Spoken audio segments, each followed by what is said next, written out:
I'm gonna take one. Okay.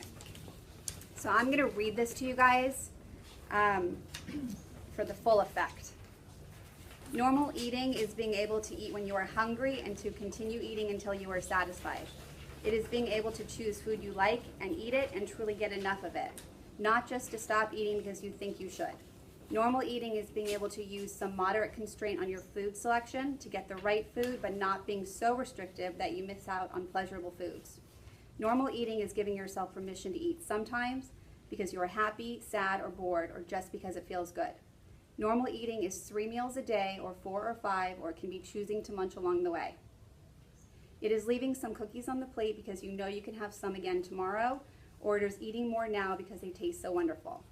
Normal eating is overeating at times, feeling stuffed and uncomfortable. It is also undereating at times and wishing you had more. Normal eating is trusting your body to make up for your mistakes in eating. Normal eating takes up some of your time and attention, but keeps its place as only one important area of your life. Excuse me. In short, normal eating is flexible. It varies in response to your hunger, your schedule, your proximity to food, and your feelings. So this is ultimately how we want our kids to be. This is how we all should be, okay? So this is our end game right here. Does anyone have any questions about that? No? Okay. All right. So let's just jump right into what we're all doing here. And how do we pack lunches and feed our children at a non-sensitive school that's kosher?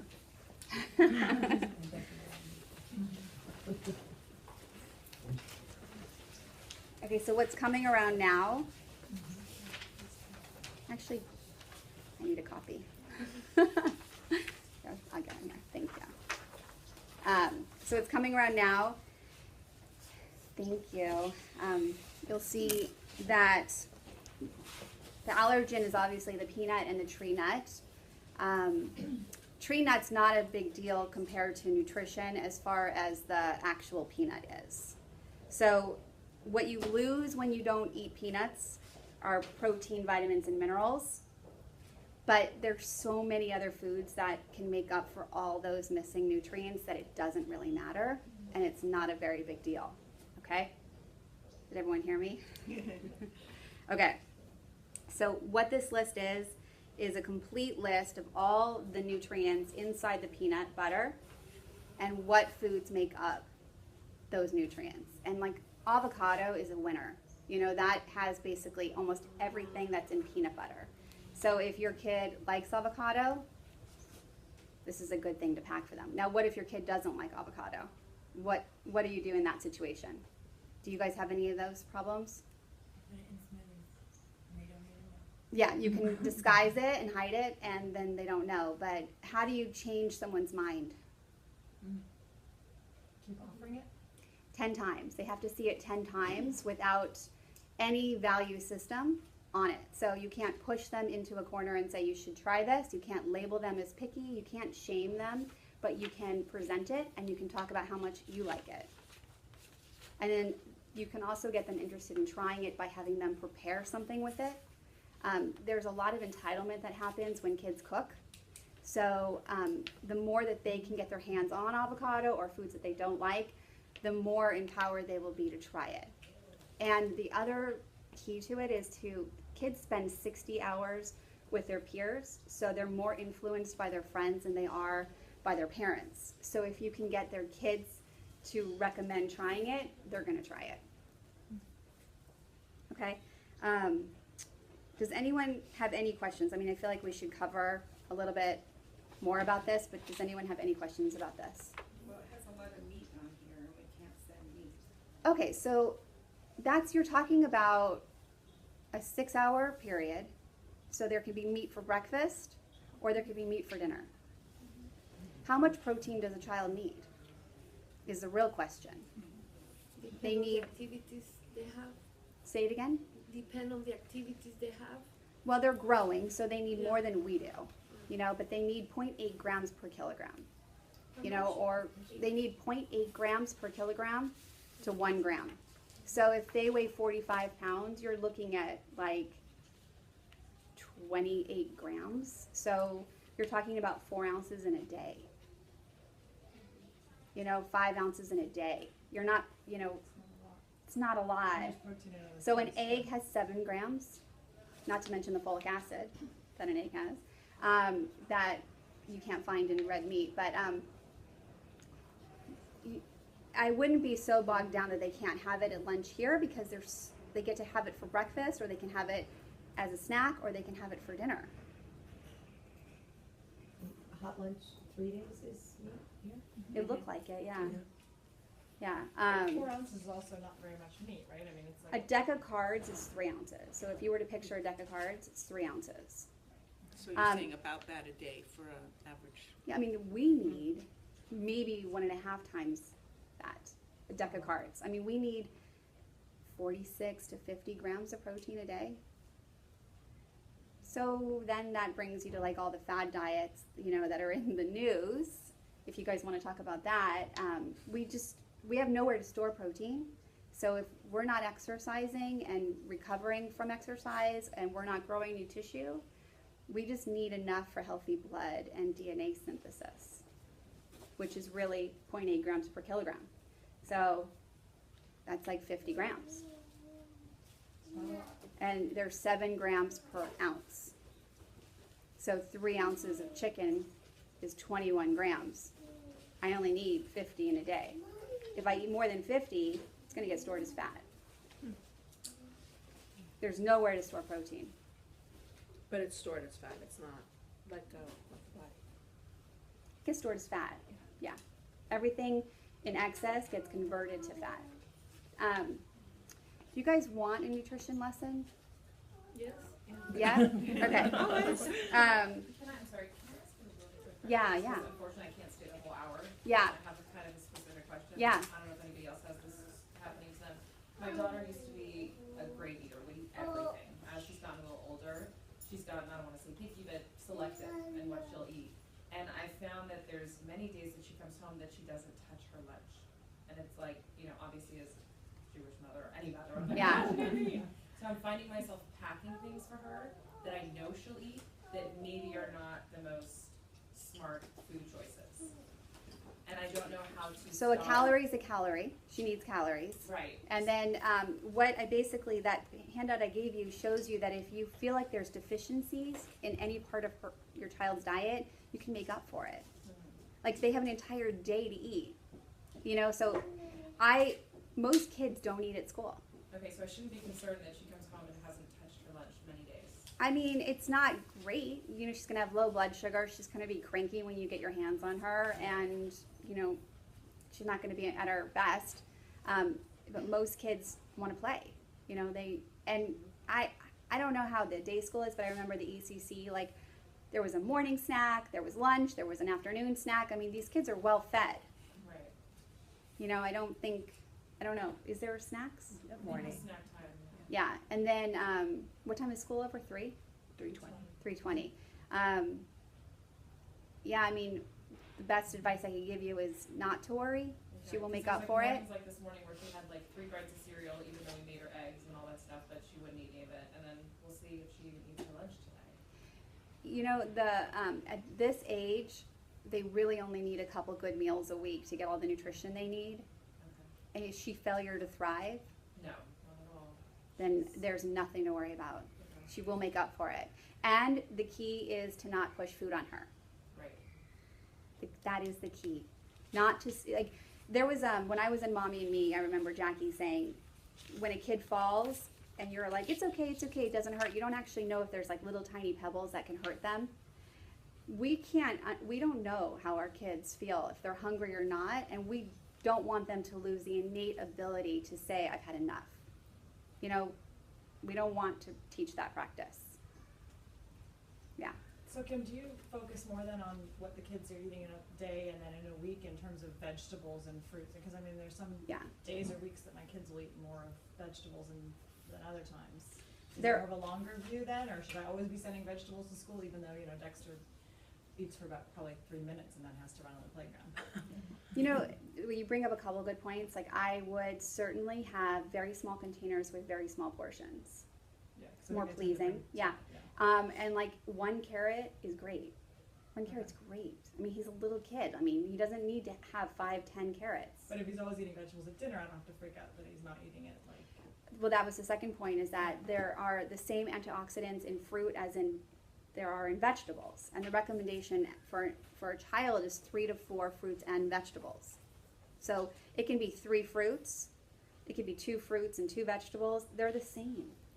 You know, like there's more vitamin C in kiwi and strawberries than there is in spinach, but you know, you need a little bit of everything, and it's better. Like there's a saying that rabbits never eat the same vegetable 2 days in a row because you don't want the same nutrients every day. So it's good if he's having fruit one day. I mean, that's great. Okay, Yeah, I wouldn't try and change that at all. okay. Yeah. Thank you. I just want to mention that my Danny also doesn't eat a lot during lunch, and it's okay because I make sure when he gets home, I always have something like ready for him, like chicken or soup or whatever. So he comes home, he's starving, so I don't even have to force him. Like he's like, I'm hungry, I want to eat now, and he eats a good meal when he gets home. So that's why I feel like it's okay if he doesn't eat during the day, because when he gets home, for sure he'll eat, Right. and at least he has that one good meal. Yeah, so when my kids get home from school, they wash their hands, and then on the table it's already like cut fruit, cut vegetables, and then I have a snack drawer, and they can take any one snack. And then they sit, they have their snack. One snack's over, we clear the table, and then it's homework time. But it's already prepared, so they're just coming in. I mean, who doesn't want to cut vegetable? I don't really want to go and cut a vegetable to eat it, but I would like it pre-cut. You know, like I will eat that. It's much easier in our lifestyles, you know? Yeah. Did anyone have any other questions about that? No, but I have another. Okay, let's hear it. I don't know if this is, does anybody else have, my kids sometimes wake up so starving, so we've started a habit of giving them a snack before bed, and I don't know how, I know that for adults, especially nighttime snacking is not a good time to eat, and there should be space between food and sleep, and I don't know for kids what your thoughts are on that. It seems like Again, growth spurts and stuff, it's there's- 2 things. Okay, so one, hunger is our best friend. We want to be hungry people. If we're not hungry, then we're storing everything as fat. So we're overeating the meal before. Our objective is to get hungry, but not to stay hungry. Okay, so if you get hungry, your metabolism's working. If you don't get hungry, you have a slow metabolism. So then you need to just shift that. So it's awesome that they get hungry in the morning. Not at 4 in the morning. No, a glass of milk is the perfect evening snack Okay. because it fixes the blood sugar. There's a honeymoon phenomena that happens at 4 or 5 in the morning that causes that. And so warm milk with cinnamon is like the perfect before bed And snack. that's okay before bed. Okay. Yeah. You know, it's a myth to say that calories are worse at night, like that food is fattening after dinner. Like if you're hungry, you need to eat. The only thing is if they're not hungry and you're trying to give them a snack at 9 to prevent it, you can't really prevent hunger from happening. Well, it becomes a habit though. Then before bed, they're like, "Oh, I need a snack." I'm like, "No, you don't." Yeah, if that's a habit, that's a bad habit. Okay, got it. Yeah, if it's a hunger, they should eat. Yeah. Yeah. Well, it tends to be when they're going through growth spurts. I tell they're eating more in general, and they're wanting. But then there's like a hunger where like I'm gonna die if I don't eat, and that there's a little hunger where I'm like I'm totally okay if I don't get food. Right. You know, I can probably hold off for another hour. So you just have to kind of gauge, but you're not inside their bodies, so Right. Okay. yeah. Thank you. Did you have a question? No. Okay. Anyone else? Yeah. Sorry. No, I like it. Please. Another issue is, so we'll have dinner, she'll have, 5, 6 bites. I'm full, and I'm trying not to push, okay, you're done. And Yeah. then 20 minutes later, Ema, I'm hungry. And it happens both, and then she'll have a few bites of something else, 20 minutes later, Ema, I'm hungry, like, drives me up the wall. Okay, so the kitchen's closed after dinner is the rule, and she's probably going to survive. I don't know if she's bored eating or anything else, but it's your job to distract her at that point. So in an effort to support her, you can say, just remember the kitchen's closed after dinner. So this is dinner, and once it's gone, I'm not going back to the kitchen. So take a minute and think about how much more you need. And then hard, fast rule, the kitchen is closed. And she will learn, and she will be okay. Oh, I'm hungry, I just. Yeah, I know. Well, some people think they won't be okay, but they will be okay. Yeah. Yeah. We've all survived with a little hunger. Anything else? Okay, so now I have made some fancy lunches. suggestions. You guys have a real opportunity here to go plant-based at school. And that is really nutritious. But how do you get kids to want plant-based foods? So then I was thinking, like, you guys have after-school cooking classes, right? You have the cooking curriculum. Is there any? Is there? Maybe there's an enrichment class. Yeah, it would be really great to get kids, like, to go to Underwood Farms and see, the fresh crops, and then to get them involved in cooking. And dinners are a real problem. I have 3 children and I work, so dinners are a pain in the butt. So what we do is my middle child, my 10-year-old, makes a calendar for the month, and each one of us gets one night, and that we stick to it. So like my night, sloppy joes, let's say. That's Thursday. There's going to be no complaint. That's what we're having. And like Natasha might take breakfast for dinner. Sophia might not like it, but that's what we're having. There's no complaint. The menu's already done before the first of the month, and we follow it. I go to the market based on it, and that's it. Easy. I would suggest doing the same thing for lunches with the kids, but let the kids pick the lunches and get them involved. They should love what they're eating. Lunches are hard. They don't always eat them. They don't always want to take the time. And they can be gross in the containers. I mean, they can be gross. So have your kid, don't worry so much about what they're eating, but have your kids pick what they want to eat. They will all grow up and want to be salad eaters and vegetable eaters. They're going to grow out of it. So don't label them. Don't feel bogged down that you can't have peanut butter or tree nuts. So what about seeds? Are seeds off too? No, Seeds are fine. Yeah. What'd you say? Wild butter? Wild butter. Sun butter. Yeah. And then so sesame seeds are a great protein. And they can you can put them on bagels. You can put them on garbanzo beans. They're just delicious on lots of different things. You can even make muffins and put the sesame seeds. But have the kids get involved in cooking. So I didn't know if there was a way to get them involved with cooking foods and trying new foods. One of the things that we have is we've got these tower gardens where the kids are seeing everything grow. That's and awesome. So a couple of times last year we harvested them and then we put it out at lunch, and so they got to taste different foods, which I think was helpful, maybe. I'm sure it was. Yeah, and we had Fruit and vegetable.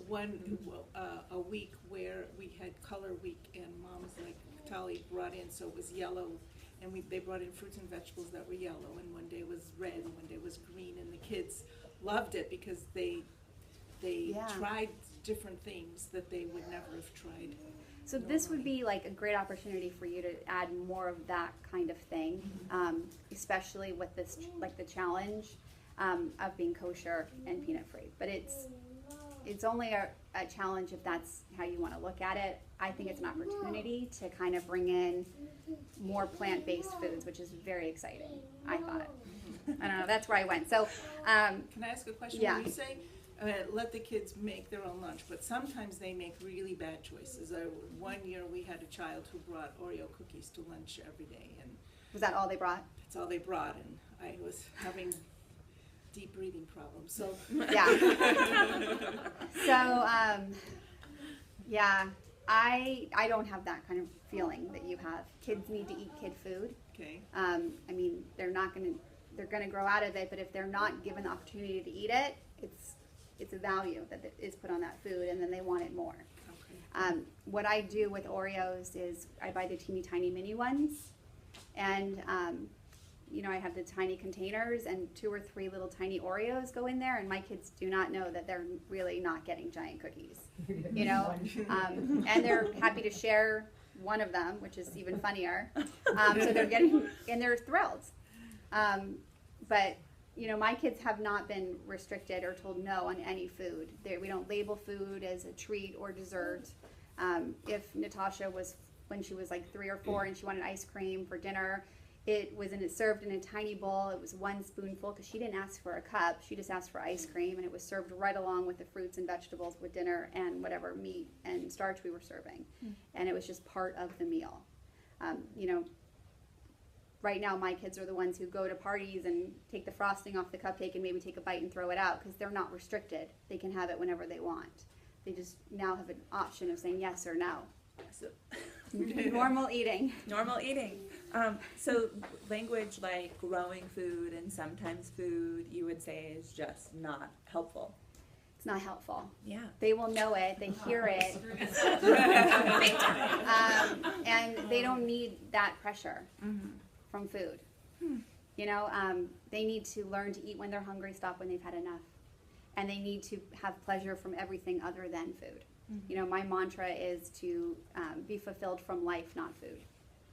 You know, food should take up a tiny little place in your life. So it shouldn't be, you shouldn't stress so much about these lunches because there's so many other good things happening and it's just to nourish our body. And so as long as, you know, we know that we're getting some good stuff in occasionally, they're doing fine. If they're, yeah. Sorry, two questions. Yeah. You said something that stuck with me, kids need kids' food. Yeah. You know, and there's days where like my kids will just eat pasta. Yeah. That shouldn't concern me. It's fine. It's totally fine. That's your problem, not theirs. You know, and that's what I mean when I started, when I said, know your truth. Know your Because I'm truth. jealous that I want to eat the But then my question is, why aren't you? Well, then you and I have to chef. You know. Okay, so let's talk about portions for 1 second. A kid's pasta portion is maybe the size of a baseball, right? Right, that's a normal size portion. Maybe they don't even finish it. For us, that's a normal size portion, but that shouldn't be the only thing on our plate. And if we were going to talk about mindful eating, because I can't stop myself, the rules are to eat when you're hungry. Now, there's different levels of hunger. Sometimes you're hungry for an apple, sometimes you're hungry for like a turkey burger, right? So to know the difference, to really be able to gauge it, kids can. So if they want 5 bites at dinner, they know themselves, and that's okay. Don't try and change that. Ideally, you'd want to take your normal portion and cut it in half and take 15 minutes to eat that normal portion, that half portion. Because every single time your stomach will catch up with your brain, and in 15 minutes, you will know that you've had enough. Studies prove that if you walk into a restaurant and you're starving and you eat a piece of bread and then you wait 10 minutes for your food to show up, you're no longer hungry. So what happens to, you know, the salad that you were planning on eating? Well, now that gets stored as fat because you're not hungry. If you aren't hungry, it gets stored as fat. You must be hungry. So your body doesn't know that you're eating a strawberry or ice cream. It only knows it doesn't have room for it. I know. You turn the clock back like Yeah, I know. 35 When years. I'm here. And then one more question. I think some of your options here are like soy nuggets or Yeah. soy burgers. Yes. I just, Yep, you know, go ahead. Soy. Can we give our kids soy? Like, how So much is the too much? recommendations are less than 12 grams a week. Yeah, it's controversial. Let me tell you what's controversial about it. If you have a history of any female or any hormonal cancers, ovarian cancer or breast cancer, men or women, then soy is probably a terrible option for you. If you have no history, it's not, that doesn't bother me. It can act like estrogen in our body if we eat too much. So 1 or 2 chicken nuggets is not too much. If you're having it every single day, it's too much. You know, and if you're having soy milk, but it's a great option for kids who can't have dairy and they can't have almond milk. You know, there's also rice milk. So if you see soy milk and you don't want to do soy milk, and you can do rice milk or you can do cow's milk, I'm a big fan of cow's milk. It should be organic. And if your kid's older than 5, it should be 1% or non-fat. Yeah. 2 questions. First Yeah. of all, with the older than 5, with the milk you said 1%. Yeah. But they say that 1% or anything 2%, like non-fat or low fat, is actually no good. And they say Who that- said? Well, I read a lot about those things. I don't know. The stuff that I read says that it's better Alternative low fat. medicine will say that cow's milk isn't good for inflammation. So if you're very congested, yeah, you don't want to have it. But our kids need at least 1,200 milligrams of calcium a day. That's 3 cups of milk. That's going to take 3 cups of milk a Does it matter day. if it's like full fat or what It does matter. Does So if your kid's older than 5, Yeah. full fat leads to cholesterol problems and heart disease. So the only thing that changes when you go from full fat to non-fat is the fat. You go from 8 grams to no fat, and it's any fat from an animal that causes high cholesterol. So it's from 5, you said? From 5 on, yeah, yeah.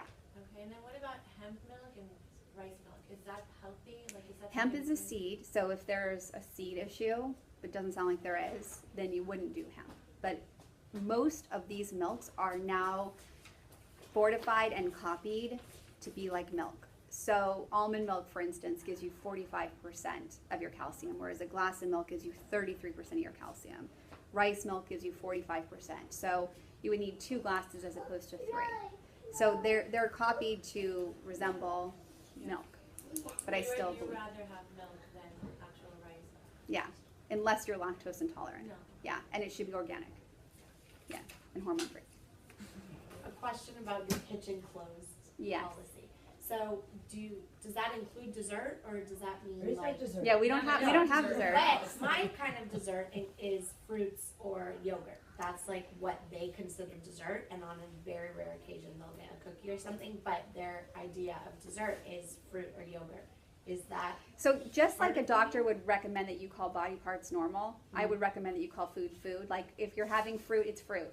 You're not calling it dessert because then you're creating a value system. Like I eat dessert Right. after dinner. Okay. You know? Yeah. So regardless, okay, So if you if want Okay, to offer okay. dessert, So yes. no dessert. Messed up, Sarah, just like Yes. the rest of us. No. Okay, but here's the thing. We can change our mind instantly. That's what neuroscience tells us. So if you're having fruits or vegetables after dinner, the golden rule is they must be hungry for them. Otherwise, it's being stored as fat. No matter if it's full of vitamins and minerals. Like I just said, your body doesn't know that it's a strawberry. It just knows that I don't have room for it. Our stomachs are like a gas tank, right? And we have 5 hours of fuel that can be stored. We need to be hungry every 2 to 3 hours to keep that system running, which then keeps our metabolism going. But most people aren't hungry after dinner. So I would serve the fruit and vegetables with my dinner. But what if your kid only eats the vegetables and fruits and doesn't eat? One of my children, if I put like, I don't know, like a pizza toast, like with cheese and like a bread, and then I put next to like a cucumber and an apple, he'll eat the cucumber, he'll eat the apple, and then when he gets to the main thing, I'm full. And so my husband tells me, don't put the fruits and vegetables, let him have first the calories because he's super skinny, and then give him like, I don't know, I put everything in and let him pick, but he eats the healthy things with 0 calories, and then he's full. I'm just trying to see why you'd want them to have bread and cheese over like. Because he doesn't eat. My other one barely eats, and he's like. Yeah, so 100% in that situation, if he's super skinny and he is at risk No, for. it's not risk. I feel like he's super skinny.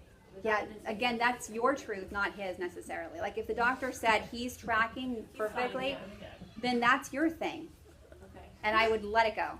So we need a therapy session to get over our thing. Yeah. Yes. Yeah. How to feed our kids. Yeah. Yeah. Yes.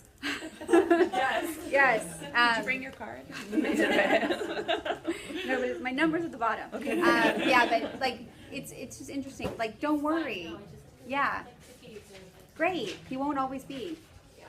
I mean, my brother is 6 feet tall, and he was teased that he was like so skinny when and now he's like a man, and he has to watch it just like every other person. Like he will grow up. Yeah. You know what I mean? Okay. Any other questions? Okay. Does anyone want to look at this, or is that everyone been looking? Did you get one? Yeah. Okay. Yeah. Okay. Yeah.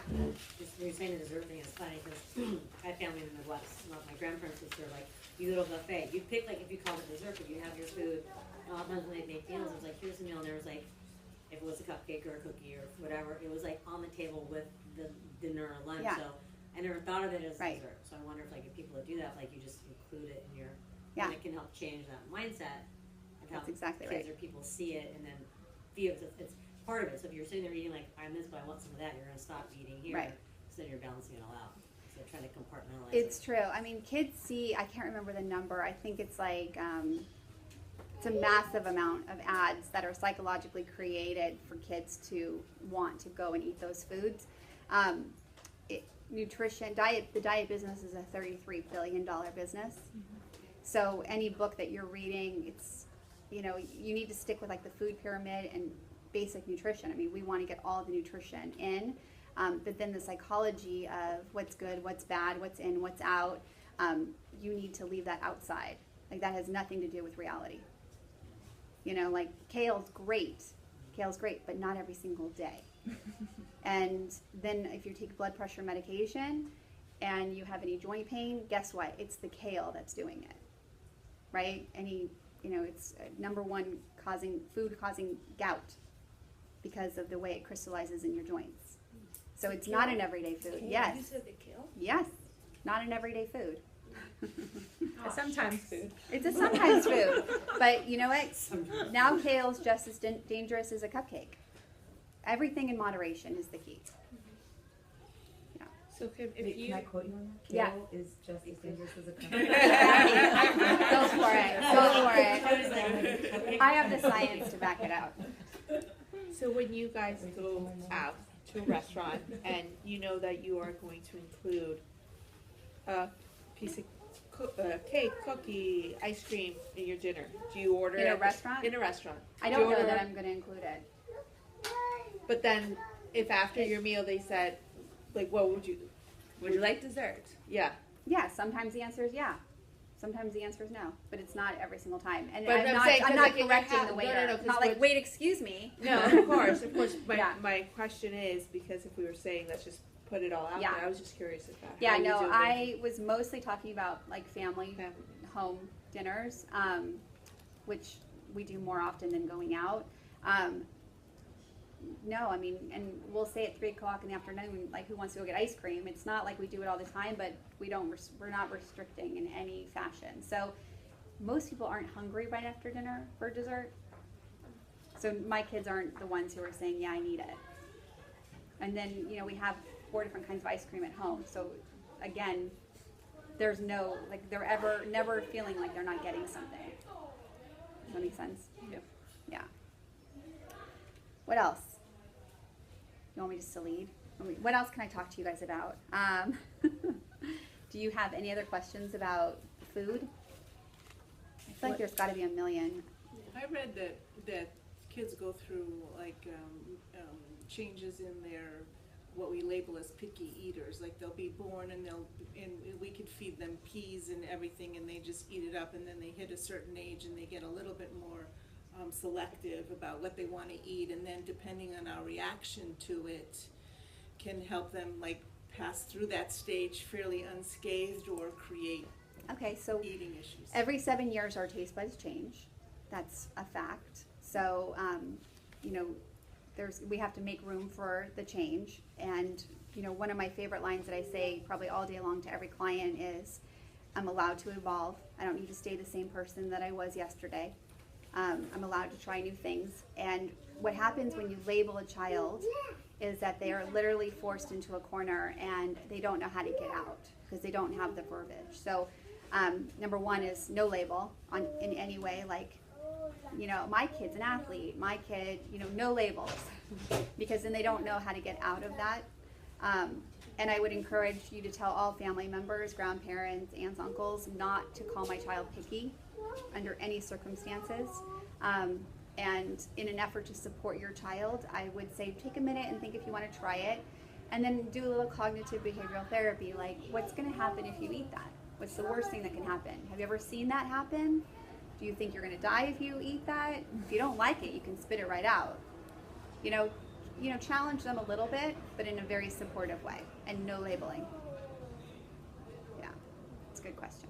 Did you have a question? So if someone has accidentally labeled a Yeah. child, Yeah. someone, how do you back up? So it's like what I'm saying, because you know, I see kids labeled with, you know, bulimia, or labeled with, you know, whatever eating disorder, or being overweight, and it's hard for them to trust that they can change because they have not seen that happen yet.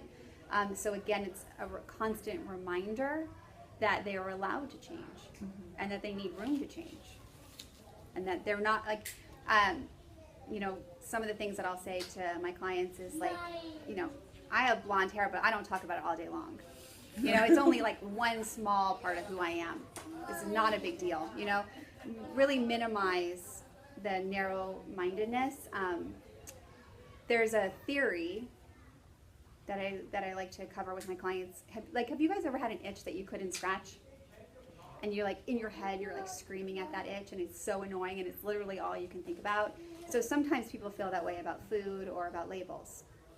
Like, for instance, I had a client last night who she's recovering from being a binge eater, and she's 15. And she was saying, she went to the movies for movie night, and her mom offered to go buy her something. So she, in her plan to be a normal eater, said, I'll take a brownie. But what happened was the brownie was sitting on her lap, and all she could think about was the brownie. It was screaming her name, eat me, eat me. So she said, I'm going to wait 10 minutes, and then I'm going to have a little bit if I'm hungry. So she didn't know if she was hungry or if she had convinced herself she was hungry. So what has happened in that is the narrow-mindedness. There's a theory called the broaden and band. And what it means is that if you can infuse positive psychology or have a somatic energy release, like find something you like outside of what you're thinking about, then you can broaden your peripheral vision and be more successful in everything you do.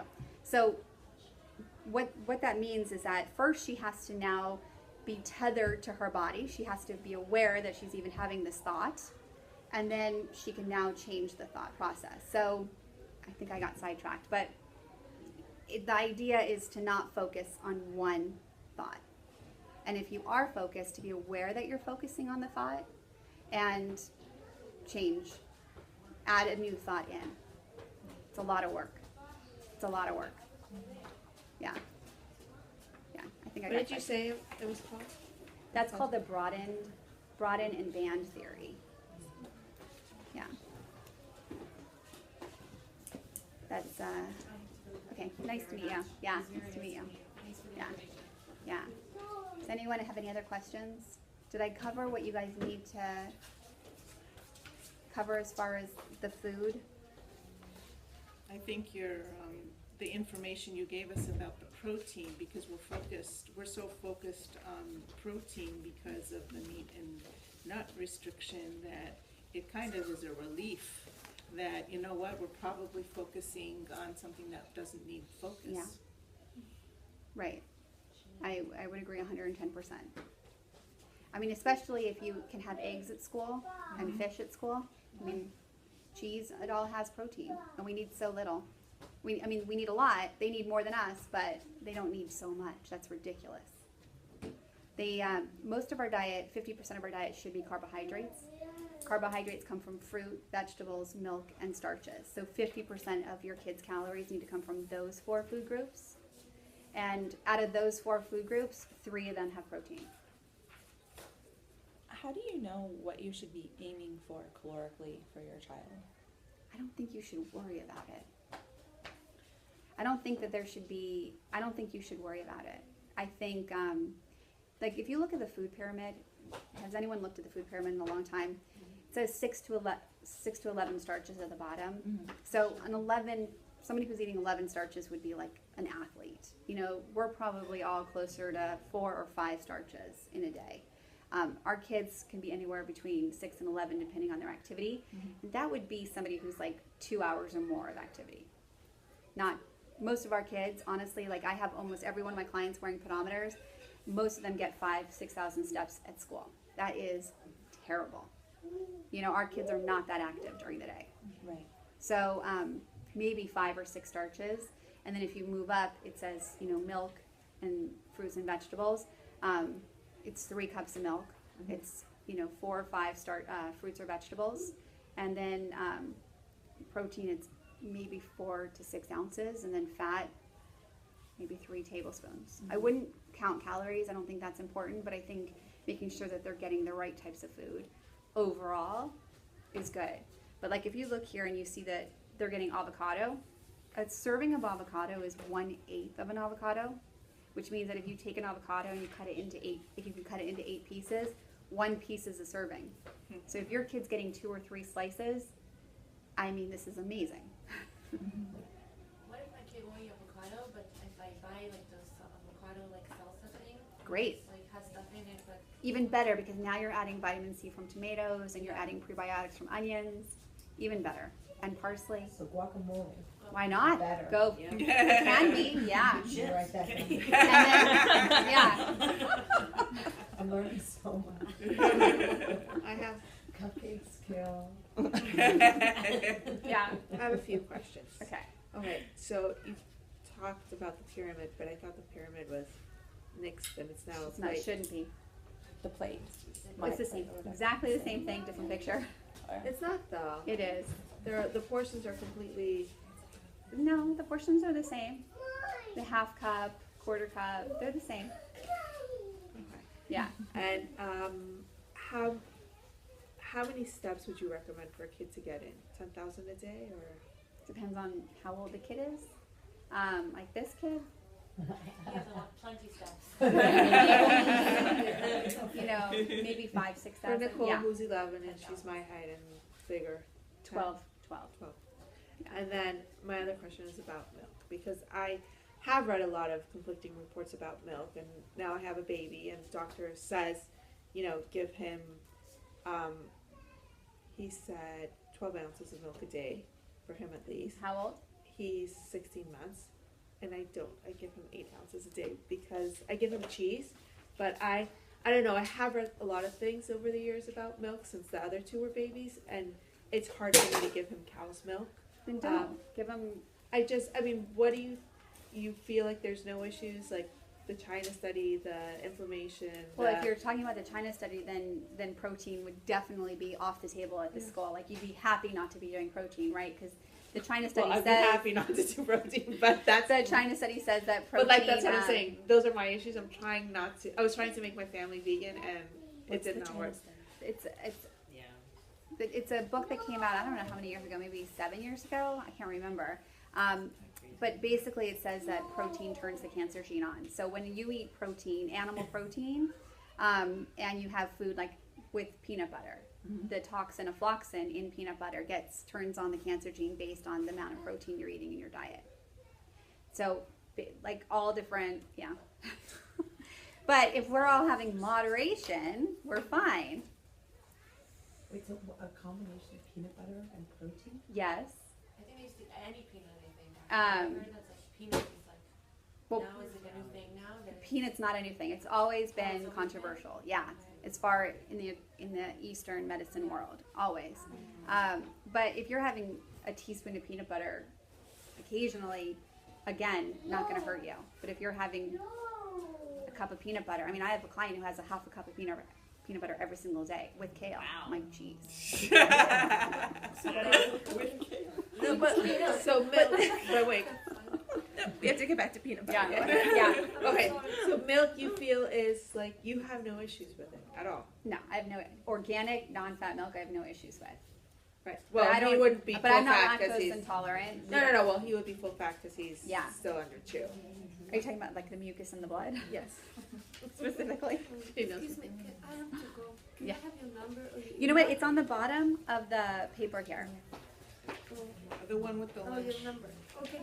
like her, they also Thank you do so a lot of much. research with milk. Yeah. And there's different stores have different kinds of organic milk. Yeah. Some are good, some are not so good. Yeah. So I know like Trader Joe's is not good. I know the Simple True is not good. Right. I know the Whole Foods Really? 365 grades or the other one, Strauss or whatever is good. So, is there one that you recommend? I mean, I'm okay with Is that- Horizon too. What I'm saying is correct though? Yeah. The Simple Truth is Yeah. I mean, not all things are created equal, but I think organic is a step above not being organic. Okay. But You know the what I Trader Joe's one is not good. That's the one I get. Yeah. What does it mean it's not good? What's gonna happen? But Trader Joe's food with Trader Joe's label is It's not good? not great. Like organic I mean, where's it coming from?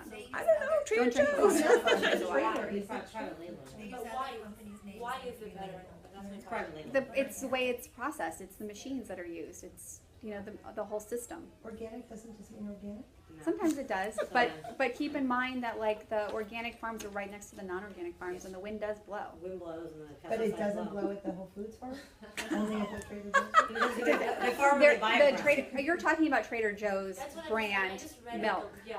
Trader Joe's brand. I mean, where is the Trader Joe's factory? It's who they're getting their product from. Right. Because that's what they're saying. Like on farms, like the wind can blow. I worked in food for a long time, so I get Okay. it. This person can spray pesticides. This person says I'm organic. If the wind blows this way, that organic farm is still getting So pesticides. Whole Foods makes sure that their farm is not near. They are Okay, more but at the particular. same time, our body is our psychological brain, right? So it is, if we're thinking one thing, and now we're like, I'm drinking this milk and it's going to give me cancer, guess what? It's going to give you cancer. Oh, So, I'm not getting cancer. right, I'm not either. I'm not yet. I Yeah. already told myself. Yeah, so, right, and I agree with you. I agree with you. So that's the point. It's like, don't get in your head. Don't get in your head. So just delete that thing that I read about and just not think about Yeah. it. Okay. Yeah, don't think about it. Listen, I remember reading Skinny Bitch, and they were talking about I was the about to mucus, buy and it. I was breastfeeding, had a thing, and was drinking, and I'm like, I don't think I can finish this bowl of cereal. You know, as I'm like reading the book, but then I got over it because you need the milk. I was about to download it the other day, and I decided really against it. I like it. I read the first 2 chapters, and I was like, I think I'm going to stop. But quickly, another question. The first time I heard you speak, which I guess was about 10 years ago at the ACC, you had said exactly that about to not necessarily even buy organic fruits and vegetables because it wasn't worth it. Has your opinion changed? No. Certain ones, it has. Okay. Strawberries, I probably would. If you can't always do organic, I wouldn't get caught up in it because you're going to wash it regardless. I really wouldn't get caught up in it. Meats and milk, they have to be organic. Meat's problem because if you're kosher, Okay. what do you do then? There are, but there's they're not that crazy many expensive. options, too. That's it. That's it. I mean, you have to do organic meat, poultry, and meat and milk. So basically, I'm going to Trader Joe's Island with like 2 options. Don't go to Trader Joe's. That's the No, point. no, I know, but I know. No, I know, but like the Whole Foods, okay, there's like 2 options. It's not like, I know. yeah. You have to Then get another I go to job to 3 shop in Whole markets a Foods. week.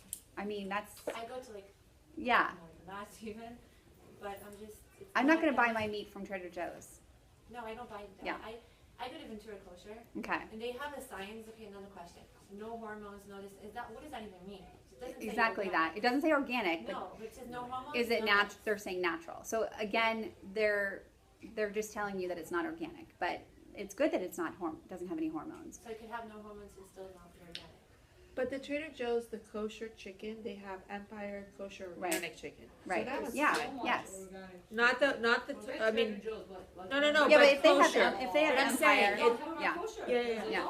No, but I'm saying she's saying specifically the meat, but I'm saying it's not their brand. It's the Empire. $37 a pound. Yeah. But you know what? I also don't. I'm not like I never pay attention to the money with food because if we're gonna eat it, it's. But if we're wasting it, then it's a whole other thing. But as long as we're eating it, I don't care. So no hormones and non-organic is still not good. It's better, but I still would do organic, Especially with eggs. Especially- eggs especially or with girls. no? Oh, Eggs or no? yeah, meat, poultry, eggs, Yeah. and milk. But fruits and vegetables, you're gonna wash them really well anyway. And I If would you try. wash chicken. Like, I'm just wondering. It's in the chicken. It's in the Like, chicken. yeah, so it's like- but it's not in the. But There's isn't no it- hormones in the Yeah. grapes. Yeah. There's no like antibiotics in the grapes.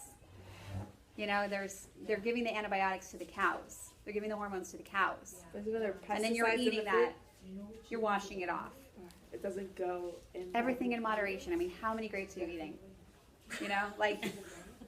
That's it's everywhere. It's everywhere. It's in our shampoo. It's in our lip glosses. It's everywhere. Yeah. I know. Don't get caught up in it. Breathe. Yeah. That's it. You're like, I'm not gonna eat again. I'm just gonna. Forget it. No, that's not the point of today. No, but related to a couple of my other questions, one of my children is now taking medication that's severely decreasing her appetite, Okay. and the only thing that she is into is peanut butter. And so, like, when she wants to eat something, I'll give her like a spoonful of peanut butter, and I feel great about that because As I you know should. she's getting. And you But- should also feel that way about avocado. If you can get her to eat avocado. Okay. I mean, I'll try 10 more times. Yeah. But And have her cook with it. Have her prepare with it. yeah, Have her make guacamole. Yeah. Yeah. Have her just make things. Like I put kebabs on here. somewhere, like that is a great, it's, kids want to play with their food and we should let them. So just be creative with how they're gonna eat. Here, Naima, you want some? And that her doctor recommended like an Ish or like one of those. Yeah, I was gonna Look at say, Jen's face. here, do you have that? Naima. No. What I was, She thinks she's, the problem is that in the past there might be that too, take that one couple too. of weeks she's lost weight. Naima, take that. She'll sell it to you. Is that one too? Okay, but here's the thing, you need to, like for you, anytime you can get her to eat or drink something, you want to make sure it's jam-packed with calories. Right. So, dry milk, Carnation instant dried milk Okay. would be a great way to add calories. In her situation, I mean, you almost have to ignore what I'm saying about, you know, butter and oils and like, Just- they need to be added Uh-huh. to everything. Okay. But then you have 3, so, Right, and one of the 3 is in the opposite situation. right. Welcome to my life. Right. It's just like parenting. You're going to have to feed them Right. differently, but they're not going to know you're feeding them differently. You Right. cannot say, well, you don't get to eat that, or you can't. That cannot happen. Right. Okay. Right. Maybe pulling into the kitchen one at a time. No, no. It's just a universal conversation. It's not singling anyone out. It's not labeling. It's just secretly adding a little bit more butter to one, No butter to the other. but not talking about it. Right. Yeah. All right. I think we're done. Is everyone good? Thank you. Okay. Thanks. Okay, good. Great. Thank you guys for showing up. Can I ask you Thank one Yeah. little question? I always, when I talk to my kids about food, I always, like, when they want to eat whatever that I always tell them, you can eat whatever you want to eat, but before you eat it, you think about what you haven't had today. Is that like, you agree with that? I Like, do. if you've had a bar that has peanut butter in it, and you've had a peanut butter sandwich, don't have almonds. I wouldn't make them feel guilty if they wanted it, just to but think I would about say what they there's haven't no had, like, reason if why. you haven't had enough of like fruits today, then have a fruit instead of like peanut butter, instead of, you know, just to get the whole variety of. Sounds like kind of mindfulness.